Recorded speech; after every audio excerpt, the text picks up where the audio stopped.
उत्तर प्रदेश में हो रहे विधानसभा के उपचुनाव में अब राजनीति चरम पर है। 13 तारीख को वोटिंग होनी है, इसलिए सारे प्रत्याशियों ने अपना पूरा दम लगा दिया है। प्रत्याशी हो या पार्टी, सब ये चाह रहे हैं कि इस उपचुनाव में उनकी जीत हो। वजह यह है कि इन उपचुनावों को 27 का सेमीफाइनल माना जा रहा है। नमस्कार, बेधड़क खबर देख रहे हैं आप और मैं हूं आपके साथ शशांक।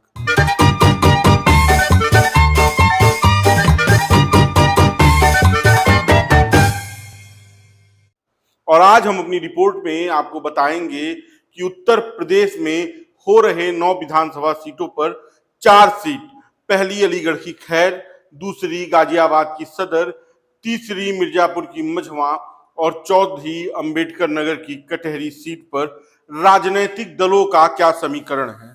और शुरुआत करते हैं अलीगढ़ की खैर सीट से। अलीगढ़ की खैर सीट भारतीय जनता पार्टी के हिस्से की सीट थी। विधानसभा चुनाव में वहां से विधायक सांसद बने तो फिर उपचुनाव शुरू हुआ और उपचुनाव में इस बार सपा और भाजपा दोनों ने दम लगा रखा है। लेकिन यहां पर सबसे ज्यादा समाजवादी पार्टी को नुकसान पहुंचा रही है बहुजन समाज पार्टी और चंद्रशेखर की आजाद समाज पार्टी काशीराम। खैर सीट पर इन दोनों पार्टियों के लड़ने से समाजवादी पार्टी कमजोर हुई है। दूसरी सीट है गाजियाबाद की सदर सीट। ये भी भारतीय जनता पार्टी के पास सीट थी और यहाँ पर यहाँ के जो विधायक थे वो लोकसभा चुनाव में प्रत्याशी बने और फिर लोकसभा गए तो फिर यहाँ पर भी चुनाव तय हो गया और इस चुनाव में भाजपा और सपा की लड़ाई है। लेकिन यहाँ का गणित भी सपा के खाते में नहीं जा रहा है।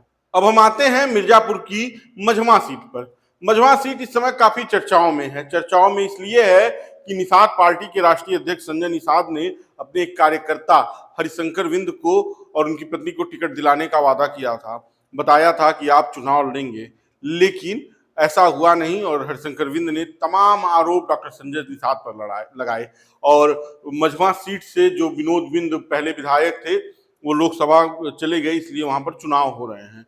और मझवा सीट पर ये कह लीजिए कि भारतीय जनता पार्टी कमजोर दिख रही है, जो राजनीतिक समीकरण बता रहे हैं। वहां पर इस बार समाजवादी पार्टी अपना परचम लहरा सकती है, लेकिन यहां भी खेल बिगाड़ने की कोशिश कर रही है कोई पार्टी, तो वो बसपा है। बसपा की तरफ से जो प्रत्याशी हैं उनकी वजह से हो सकता है कि मझवा सीट भी सपा के खेमे में ना आए, लेकिन अभी भी वहां पर भारतीय जनता पार्टी कमजोर है। चौथी सीट है अम्बेडकर नगर की कटहरी। कटहरी से जो विधायक थे वो सांसद हो गए। अंबेडकर नगर से विधायक लालजी वर्मा 24 के चुनाव में सांसद बन गए और फिर वहां पर विधानसभा के उपचुनाव हो रहे हैं और लालजी वर्मा की पत्नी को चुनाव लड़ाया जा रहा है।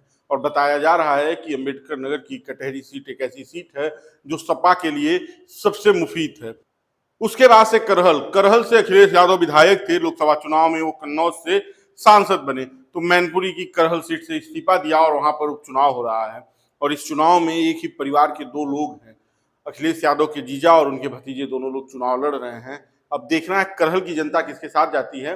वैसे मैनपुरी की करहल विधानसभा सीट लंबे समय से समाजवादी पार्टी का गढ़ है। बाकी का इस वीडियो पर आपकी क्या राय है हमें कमेंट बॉक्स में बताइएगा। आप बेधड़क खबर देख रहे थे।